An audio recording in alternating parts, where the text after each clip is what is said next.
Militer Amerika Serikat memberikan bantuan sistem pertahanan rudal anti-balistik canggih di Timur Tengah. Bantuan tersebut diantaranya Terminal High Altitude Area Defense atau THAAD dan baterai Patriot serta sumber daya militer lainnya.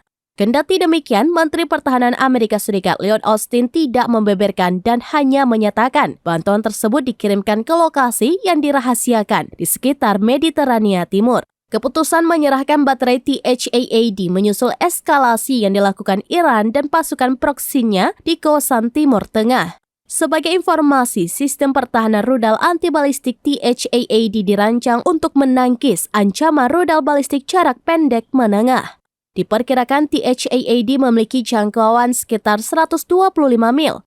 Adapun radarnya dapat mendeteksi ancaman yang masuk pada jarak yang lebih jauh. Sistem yang dapat diangkut ini mencegah rudal pada tahap akhir penerbangan, yakni menggunakan energi kinetik untuk menghancurkan ancaman yang akan datang. THAAD merupakan satu-satunya sistem Amerika Serikat yang dirancang untuk mencegah target di luar dan di dalam atmosfer.